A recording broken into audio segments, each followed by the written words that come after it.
1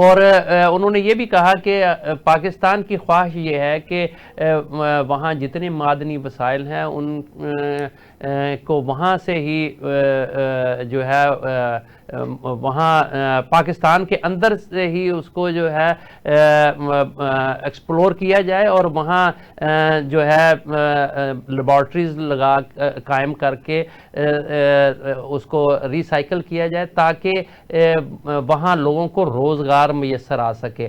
تو یہ ساری چیزیں جو ہیں بہت سارے معاملات کی طرف اشارہ کرتی ہیں. ہم اس پر بھی بات کریں گے. ہمارے ساتھ آج اسٹوڈیو میں تشریف رکھتے ہیں فاروق بنگئی صاحب، سینئر صحافی اور تجزیہ نگار ہیں، اور ٹیلی فون لائن پر ہمارے ساتھ موجود ہیں محمد مہدی صاحب، سینئر صحافی اور کالم نگار ہیں، تجزیہ نگار ہیں، عالمی امور پر جو ہے وہ گہری نظر رکھتے ہیں.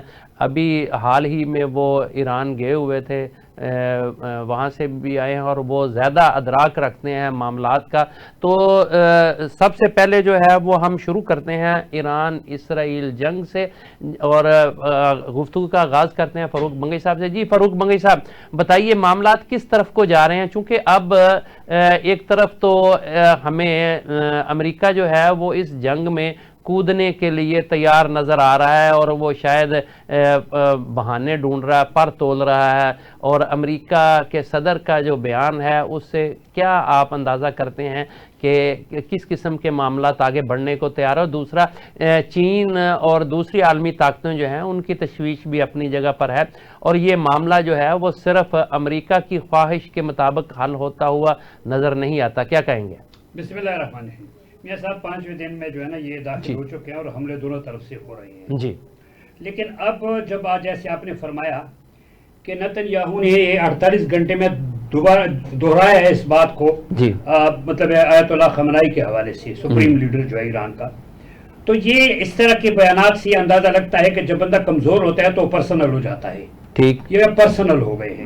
دوسری طرف بدقسمتی یہ ہے کہ عالمی طاقتیں جن کا کام ہوتا ہے جنگ کو روکنا، وہ ایسے بیانات دے رہے ہیں کہ جنگ کو ہوا دے رہے ہیں. جی، کوئی ثالثی کے لیے نہیں آ رہا ہے. ان کے دو آپشن ہیں. ایک تو جیسے اس نے بتایا ہے نتن یاہو نے کہ یہ جناب اس کو مائنس کرنے سے معاملہ کنفلکٹ جو ہے نا ختم ہو جائے گا، یہ کبھی بھی نہیں ہوگا. جی، کیونکہ یہ امام خمینی کا مشن ہے، ایک شخصیت پہ نہیں چل رہے سلسلہ. اس مشن کو توڑنا بڑا مشکل کام ہے. اور جو سے جس سے مثال دی ہے کہ جناب صدام تو وہاں عوام سامنے آئے تھے، یا ایرانی عوام جو ہے نا وہ ڈٹی ہوئی ہے، بالکل مکمل طور پر ڈٹی ہوئی ہے، وہ کبھی بھی نہیں جائیں گے.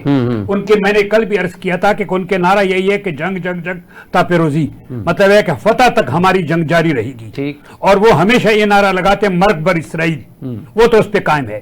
دوسری طرف یہ ہے کہ وہ اب تک کیا کر رہا ہے جناب، اس کی طرف وہ ٹرمپ کی طرف، اور ٹرمپ کی بھی ایک خواہش ہے کہ شاید میں جنگ میں شامل ہو جاؤں یا تھوڑی سی مدد کروں. تو وہ یہ کرے گا کہ جو ایٹمی فیسلٹی ہے ان کو ڈیمیج کرنے کے حوالے سے جو کوششیں ہیں تو وہ صرف ٹرمپ ہی کر سکتا ہے یا امریکہ سے مدد لے سکتا ہے کہ وہ دوسری جتنی بھی 2-3 جگہوں کو نشانہ بنایا اس میں 2 کو قریب پہنچا ہے، خاص نشانہ مطلب ہے کہ نقصان ہی پہنچایا ہے. تو وہ یہ ہو سکتا ہے. لیکن یہاں سے چائنا نے جو انڈیکیٹر دیا ہے یا جو اشارہ دیا ہے اس نے، تو یہ بھی بڑا اہم ہے. اس کو میں بڑا سیریس انڈیکیٹر قرار دیتا ہوں. جی جی جی مہدی صاحب، آپ کیا سمجھتے ہیں کہ یہ امریکہ اور اسرائیل جو ہے اب ایک نئے حوالے سے سامنے آ رہے ہیں، اور خاص کر کے امریکہ جو ہے وہ اس جنگ میں شامل ہوتا ہوا نظر آ رہا ہے، تو کیا سمجھتے ہیں آپ کہ یہ صرف ایران کو کی جوہری توانائی کا خاتمہ چاہتے ہیں، کچھ اور اس کے پیچھے عزائم ہیں؟ چونکہ آپ پچھلے دنوں تہران میں تھے، آپ نے کیا محسوس کیا؟ معاملات کس طرف کو جا رہے ہیں؟ شکریہ میاں صاحب. بات اصل میں یہ ہے کہ ان کے 2 ہدف ہیں. جی، یہی ہے کہ ان کی جوہری تنصیبات کو ختم کر دیا جائے. لیکن ہوا یہ ہے کہ اتنے دن کی جنگ کے باوجود جو ہے وہ ایران کی جوہری تنصیبات کا کوئی نقصان نہیں ہوا. اب تو IAEA کی رپورٹ بھی آ گئی ہے کہ وہاں کچھ نہیں ہوا. اور ویسے بھی 2 ایسی جوہری ان کی تنصیبات ہیں میاں صاحب جو 100 فٹ سے زیادہ گہری ہیں زمین کے اندر، وہ زمین کے زیر زمین ہے. تو اس کے لیے مارنے کے لیے ضروری ہے کہ آپ کے پاس کم سے کم B-52 بمبار طیارہ ہونا چاہیے، اور ایک وقت میں آپ 35 جو ملین پاؤنڈ کا بم ہے وہ آپ جسے ڈیزی کٹر کہا جاتا ہے وہ آپ ماریں گے تو جا کر زمین کے اندر جو ہے وہ نقصان دے سکتا ہے. یہ صلاحیت جو ہے یہ اسرائیل کے پاس نہیں ہے. دوسری چیز اسرائیل یہ چاہتا ہے کہ کسی طرح وہاں رجیم تبدیل ہو جائے اور اسرائیل کی کٹ پتلی حکومت جو ہے جیسے اور جگہوں پر ہے وہاں ایران میں آ جائے. اب اس ٹارگٹ کو حاصل کرنے کے لیے بھی ان کو ضرورت تھی کہ یا تو ایران کے اندر سے لوگ نکل آتے اور وہ ایران کے اندر ایک خانہ جنگی شروع ہو جاتی, سول وار شروع ہو جاتی, جیسے ہم نے صدام حسین کے ٹائم دیکھا, جیسے لیبیا میں دیکھا, جیسے ہم نے سیریا میں دیکھا.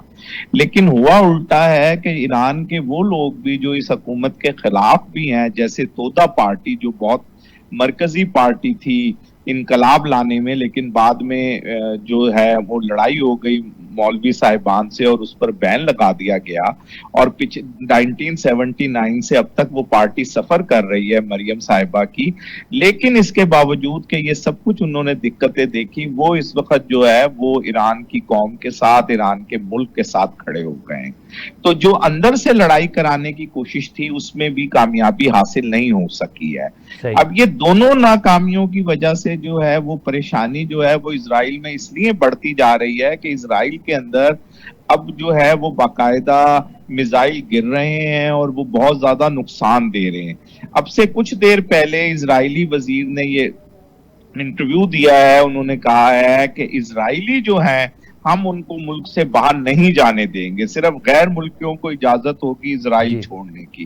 اس کا مطلب یہ ہوا کہ اسرائیل کے اندر اب ایسے لوگ موجود ہیں جو اسرائیل میں نہیں رہنا چاہتے اور اسرائیل سے باہر جانا چاہتے ہیں. وہ تو اب عالمی میڈیا پر تصویریں بھی آ رہی ہیں کہ لوگ وہاں سے بھاگ رہے ہیں اور کشتیوں میں سوار ہو کر لوگ اسرائیل کو چھوڑ رہے ہیں. جی, تو بات اصل میں یہ ہے کہ اسرائیل کا جو ہے نا سارا کچھ جو ہے وہ فکٹیشیس ہے, لیکن جو ایران ہے, ایران کی ہزاروں سال کی ایک تاریخ ہے اور ایران جو ہے وہ اسی تاریخ کے اوپر کھڑا ہوا ہے. تو ایران کے سابق سیکرٹری خارجہ ماشاءاللہ شاکری صاحب سے میری ذاتی بات ہوئی تو انہوں نے ابھی مجھے کہا, آج ایک سیمینار تھا, اس سے پہلے میں نے تہران اور مشہد میں کچھ دوستوں سے بات کی تھی اس سیمینار میں بولنے کے لیے. تو انہوں نے مجھے کہا کہ مہدی صاحب ایران کا کیا بگڑے گا, ایران ایران رہے گا, بولنے والے فارسی رہیں گے, مسلمان رہیں گے, تو ان باتوں سے کوئی فرق نہیں پڑتا. اور وہاں ابھی تک صورتحال یہ ہے کہ گروسری سٹورز میں یا پمپس کے اوپر جو ہے وہ کوئی ایسے پینک نہیں پیدا ہوئی کہ لوگ گھبرا گئے ہوں تہران کے اور وہ تیزی کے ساتھ رش کر رہے ہوں. تو یہ جو سچویشن ہے یہ امریکہ کے لیے بڑی تکلیف دہ ہے, کیونکہ امریکن پریزیڈنٹ 3 دن پہلے یہ سمجھ رہے تھے کہ ایران جو ہے وہ بس اب بالکل گھٹنے ٹیکنے والا ہے. لیکن ہوا یہ ہے کہ آج ان کو یہ کہنا پڑا ہے کہ ایران کے پاس بھی بڑی زبردست فیسلٹیز تھی اور اس کے پاس بھی اسلحہ موجود تھا. میری ذاتی سا خیال ہے کہ یہ اب کوشش کریں گے کہ ایران کو کسی طرح اس حد تک ڈرایا جائے یا گھبرایا جائے کہ اس کو یہ ثابت کیا جائے کہ آپ پر ایٹمی جنگ مسلط ہم کرنے والے ہیں, کہ جس کے بعد جو ہے وہ ایران جو ہے وہ گھبرا کر کوئی اور فیصلہ کرے. لیکن میرا خیال ہے کہ شاید اس میں بھی کامیابی مشکل ہے, اور ہم یہ بھی دیکھ رہے ہیں کہ چین کی طرف سے تو باقاعدہ ایک بیان آیا ہے, رشین پریزیڈنٹ نے بھی ایک بیان دیا ہے, اور سب سے بڑھ کر یہ ہوا ہے کہ جو ممالک مسلمان ممالک ہیں اور ان میں سے کچھ ایسے ملک ہیں جن سے ہم لوگ کچھ خفا بھی تھے کہ وہ میزائلوں کو روک رہے ہیں اور یہ کر رہے ہیں, لیکن ان تمام کے وزرائے خارجہ نے جو ہے وہ اسرائیل کو ایک جاہر ملک, ایک ایسا ملک قرار دیا ہے جس نے حملے میں پہل کی ہے. تو یہ جو ہے یہ ایران کے لیے ایک بڑی اچھی پوزیشن ہے کہ ایران نے کیونکہ پچھلے کچھ عرصے میں کچھ غلطیاں بھی کی ہیں اپنے ہمساؤں کے ساتھ, کچھ مسلمان ملکوں کے ساتھ, لیکن اس کے باوجود ممالک جو ہیں وہ ساری غلطیوں کو معاف کر کے اور آگے کی طرف بڑھے ہیں. اور کل ہم نے دیکھا کہ ایرانی پارلیمنٹ کے اندر خاص طور پہ پاکستان کے لیے جب ایران کے پریزیڈنٹ گفتگو کر رہے تھے تو ساری پارلیمنٹ نے جو ہے وہ تشکر کے نعرے لگائے. تو پاکستان نے جو یونائٹڈ نیشن میں ان کی مدد کری ہے, پاکستان ویسے جو سفارتی سطح پر کر رہا ہے, تو یہ ساری چیزیں جو ہیں یہ ایران کے حق میں جا رہی ہیں. اور ایران کی قوم جو ہے وہ ڈٹی ہوئی آیا کہ اس پر 40 سال سے پابندیاں لگی ہوئی ہیں اور بہت سارے مسائل ہیں وہاں پر. لیکن اس کے باوجود وہ جنگ میں ایک قدم بھی پیچھے ہٹنے کو تیار نہیں. جی ٹھیک ہے، مہدی صاحب ذرا بنگئی صاحب سے پوچھ لیں. بنگئی صاحب کیا آپ سمجھتے ہیں کہ امریکہ جو ہے وہ ایران پر حملہ کر سکتا ہے، اس جنگ میں انوالو ہو سکتا ہے اور وہ اس کے جوہری پروگرام کو ختم کرنے کے لیے ڈیزی کٹر بم کا استعمال کر سکتا ہے؟ دیکھیں اس کو کہتے ہیں میسیو آرڈیننس پینیٹریٹر، MOP. جی وہ جو ہے وہ اگر وہ استعمال کرے گا B-2 کو بمبار کے ذریعے نا، جی تو میرا خیال اپنا پرسنل ہے کہ جو جیسا میری صاحب نے بھی فرمایا جو ڈپتھ ہے وہ بہت زیادہ ہے. وہ فضائی آپ اس کو نقصان تو تھوڑا بہت متاثر کر سکتے ہیں لیکن ختم ہرگز نہیں کر سکتے. یہ خواہش ان کی کسی صورت میں بھی پوری نہیں ہوگی، کیونکہ ون سٹرائک سے بھی آپ نہیں جا سکتے، کئی سٹرائک آپ کو کرنے پڑیں گے، پھر بھی کامیابی نہیں ہو سکتی ہے. اور وہ امریکہ کو خود انوالو ہوتی ہوئی وہ فیسیلٹی جو ہے وہ اسرائیل کو نہیں دے گا. اچھا انوالو ہوگا تو اگر امریکہ انوالو ہوتا ہے تو جس طریقے سے رشیا اور چائنا اور دوسرے ممالک کو تشویش ہے اور انہوں نے اظہار بھی کیا ہے، تو کیا پھر یہ جنگ جو ہے وہ بڑھتی ہوئی نظر نہیں آئے گی آپ کو؟ دیکھیں جی، امریکہ اگر اس میں انوالو ہوتا ہے تو امریکہ کو خود نقصان ہوگا. جی اس لیے کہ یہاں پہ ایک تو رشیا بھی اور چائنا بھی اور پھر ایک خطے کی جنگ ہے. آپ اس جنگ کو مڈل ایسٹ سے لا کر کیا ویسٹ ایشیا میں، یہ پورے خطے کو آپ تباہ کر رہے ہیں. اور دوسری چیز یہ ہے، ایک طرف آپ کہہ رہے ہیں کہ میں جنگیں ختم کرنا چاہتا ہوں اور دوسری طرف آپ خود جنگ کا حصہ دار بن رہے ہیں. تو ایک تو اس کی جو ہے نا وہ ریپیوٹ ختم ہو جائے گی نا، اس کے جو باتیں کرتا ہے وہ تو ختم ہو جائیں گے، اور امریکہ کے اندر جو کچھ ہو رہا ہے اس کے خلاف ان کو بھی ہوا ملے گی. پھر مڈل ایسٹ میں اس نے جتنی معاہدے کی ہے، ظاہر ہے جیسے مہدی صاحب نے بھی فرمایا کہ وہ 20 کے قریب ممالک نے تو ان کی مذمت کیا نا جو بیان آیا ہوا ہے، اور بھی کئی ممالک ہیں. لیکن اس وقت آپشن کیا ہے انڈیا اس کے پاس، ایران کے پاس اس کے پاس کئی آپشن ہے. ایک تو دیکھیں اس کے پاس پراکسی ہے، حوثیوں کے علاوہ اور بھی پراکسی ہیں کافی. پراکسی 1 میں حوثی ہے، وہ اگر ان کو ریڈ سی میں بالکل ٹف ٹائم دیں گے. باقی آپ دیکھیے یمن میں، آپ دیکھیے عراق میں، دیکھیے بحرین میں، دیکھیے جہاں ان کی انسٹالیشن ہے ان کے لیے پراکسی 2 استعمال کر کے ہٹ کرے گا، وہ کر سکتا ہے. مہدی صاحب یہ بتائیے گا کہ ٹرمپ نے کہا ہے کہ میں جو ہے وہ جنگ بندی سے بہتر کی تلاش میں ہوں، ایران تنازع کا حقیقی خاتمہ چاہتا ہوں. یہ کیا ہو سکتا ہے؟ بہتری جنگ بندی سے بہتر حل کیا ہو سکتا ہے؟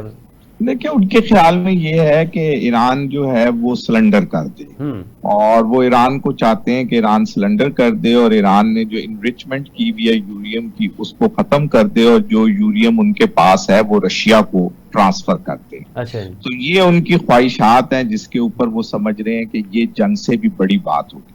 لیکن میں جہاں تک میں 6 دفعہ ایران گیا ہوں اور ایران کی تقریباً تمام قیادت سے ملاقات کا مختلف موقع ملا، امریکہ بھی بہت دفعہ گیا ہوں وہاں بھی، لیکن ایران کے حوالے سے میں بات کرنا چاہ رہا ہوں. مجھے نہیں لگتا کہ ایران کی جو موجودہ قیادت ہے وہ کوئی بھی ایسا سٹیپ لے گی، کیونکہ اگر انہوں نے کوئی ایسا سٹیپ لیا تو پھر اس کے بعد ان کی ایران کے اندر کوئی پوزیشن نہیں بچے گی.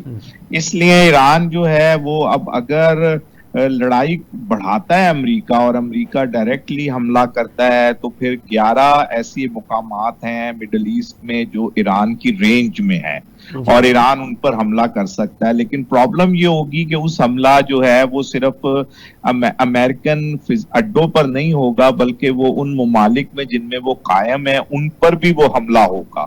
ابھی کی سچویشن یہ ہے کہ وہ سارے ملک جو ہیں وہ ایران کی پشت پہ کھڑے ہوئے ہیں. تو کیا ایران چاہے گا اس جنگ کو بڑھانا؟ تیسری چیز ایران کے پاس ایک بہت بڑی چیز ہے، وہ ہے کہ وہ بحر ہرمز کو جو شط العرب ہے اس کو کیا روک دے. اس کو روکنے کی صورت میں 40% دنیا کا جو پیٹرول ہے اس کی نقل و حمل روکی جا سکتی ہے. ایران نے پچھلے دنوں یہ صلاحیت دکھائی تھی کہ وہ طاقت کے زور پر بھی روک سکتا ہے اور وہ مائنز بچھا کے بھی روک سکتا ہے.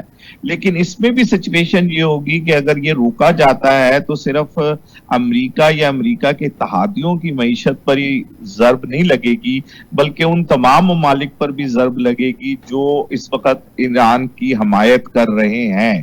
ان کی معیشت بھی مہدی صاحب یہ تو اس میں تو کوئی شک نہیں کہ اگر یہ جنگ بڑھتی ہے تو تباہی اور بربادی کے علاوہ اور کوئی راستہ نظر نہیں آتا، اور بہت بڑے پیمانے پر جو ہے وہ تباہی آ سکتی ہے، اور اس میں بہت سارے ممالک انوالو ہو سکتے ہیں، ٹریڈ جو ہے وہ بھی متاثر ہوگی، معیشت معاشرت بھی اس میں متاثر ہوگی، اور انسانی جانوں کا بہت بڑا ضیاع ہوگا اگر یہ جنگ پھیلتی ہے، تو اس کو تو یہاں روکنا چاہیے۔ لیکن اچھا بنگئی صاحب، میں آپ سے جاننا چاہوں گا کہ انڈیا اور اسرائیل کی جنگ میں بہت ساری چیزیں جو ہے نا ان میں مماثلت پائی جاتی ہے۔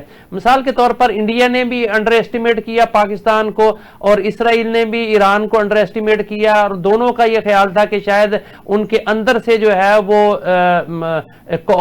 لوگ اٹھ کھڑے ہوں گے اور یہ انتشار کا شکار ہیں، اور پتہ نہیں انہوں نے کیا کچھ اندازے لگا رکھے تھے، لیکن تمام اندازے فیل ہو گئے، اور دونوں قوموں نے، پاکستان نے بھی اور ایران نے بھی جو ہے وہ بڑا بھرپور جواب دیا اور دنیا کو جو ہے وہ حیران کر دیا۔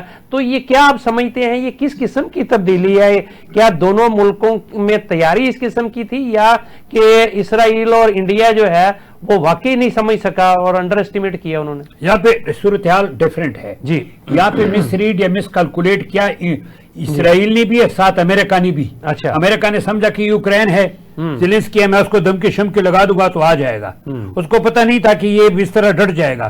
دوسرا ان کی کیپیبلٹی، جیسی انڈیا کو ہماری کیپیبلٹی کا پتہ نہیں تھا ایئر وار کا، تو اس کی بھی کیپیبلٹی کا پتہ نہیں تھا کہ یہ اتنی کیپیبل ہے اور یہ اپنی جو نا اس طرح سٹینڈ کر جائے گا۔ اب میرے خیال میں ایران جو ہے اس کے پاس جو آپشن، جیسے مہدی صاحب نے فرمایا، دیکھو ہرمز اسٹریٹ کے علاوہ پراکسی 1 پراکسی 2، اس کے علاوہ بھی وہ ڈٹ کر کے مقابلہ کرے گا، آخری حد تک جائے گا، اور یہ 2 آپشن بعد میں وہ یوز کرے گا، اور ڈٹ کر جو وہ مقابلہ آپ دیکھیں، وہ آپ دیکھیے تیل ابیب میں وہاں پہ تمام مشن بند ہو گئے، لوگ وہاں سے بھاگ رہے ہیں۔ میں خود ایران عراق وار میں ایران میں رہ چکا ہوں، مجھے پتہ ہے کہ ایرانیوں کے کیا حوصلے ہوتے ہیں، اور مجھے یہ بھی پتہ ہے، آپ سوشل میڈیا دیکھیے وہاں پہ، آپ اس کے اسرائیل کے وہاں پہ لوگ ان کا مذاق اڑا رہے ہیں۔ ان کی تو صحیح کی یہی ہے کہ جب شہری آبادی کو نشانہ بنایا جاتا ہے تو وہ لوگ بھاگنا شروع ہو جاتے ہیں جو اسرائیلی ہے۔